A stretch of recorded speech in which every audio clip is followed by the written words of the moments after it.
వార్తల నేపథ్యంలో అనేక రకాలైనటువంటి చర్చలు సాగుతున్నాయి. ఆంధ్రప్రదేశ్లో రాజకీయ పరంగా ఆసక్తి కలిగించడమే కాకుండా ఏ నిర్ణయాలు లేదా వేరే చర్చలు వీరి మధ్య ఉండే అటువంటి ఛాన్స్ ఉంది.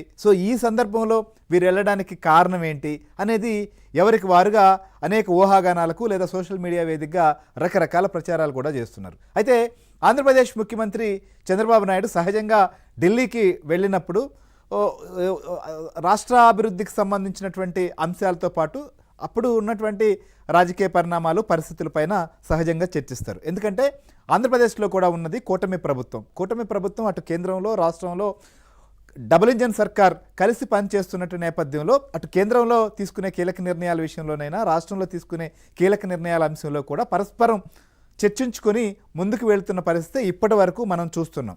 ఏ అంశాలపైన అయినప్పటికీ కూడా ఎక్కడ భేదాభిప్రాయానికో లేకపోతే అవకాశం లేకుండా వెళ్తున్నటువంటి పరిస్థితుల నేపథ్యంలో ప్రస్తుతం భేటీ కూడా సహజంగానే ఆంధ్రప్రదేశ్ విషయానికి వచ్చేటప్పటికి రాష్ట్ర ప్రయోజనాల అంశాలపైన ప్రధానంగా కూడా చంద్రబాబు నాయుడు దృష్టి పెట్టడం చూస్తుంటాం మనం.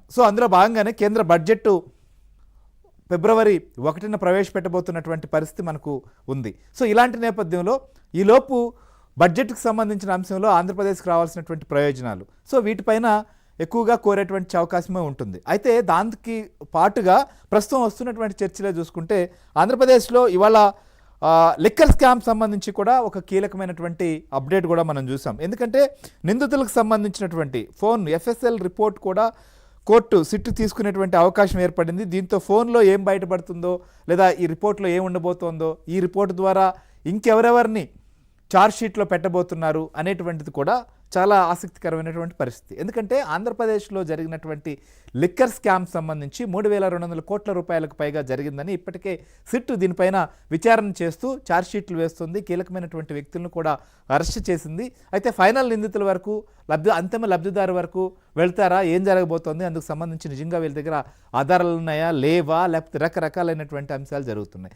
ఈ అంశం మీద ఏమైనా చర్చకు వస్తుందా, అయినా ఈ అంశాన్ని చర్చించేటువంటి పరిస్థితులు ఉంటాయా అనేది ఒకవైపు ఉంటే, ఇంకోవైపు రాజకీయంగా మార్పులు రాజకీయ మార్పులు రాబోతున్నాయి, లోకేష్ గారికి ఇది చేయబోతున్నారు, లేకపోతే ఇంకోటి ఇట్లా రకరకాలైనటువంటి ప్రచారాలు కూడా చాలామంది వారికి నచ్చినట్టుగా లేదా వాళ్ళు ఆనందపడేటట్టుగా లేకపోతే కూటమిలో విభేదాలు సృష్టించే విధంగా ఎట్లనో సైకో బ్యాచ్ ఉన్నే ఉంది, వారు కూడా ప్రచారం చేసుకుంటూ పోతున్నారు.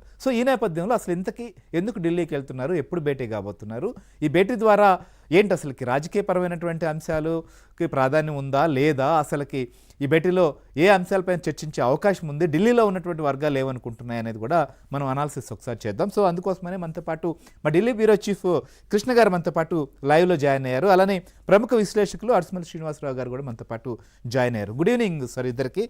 ముందుగా కృష్ణ గారు, ఏంటి అసలుకి ఇవాళ ఎందుకు ఈ భేటీ జరగబోతోంది అన్నప్పుడు, సరే ఇక్కడ ఆంధ్రప్రదేశ్లో రకరకాల ప్రచారం జరుగుతోంది, మీకు కూడా తెలుసు, సోషల్ మీడియా వేదికగా చూస్తే చాలా అంశాలని వదలగొడుతున్నారు. సరే వాటన్నిటిని పక్కన పెట్టి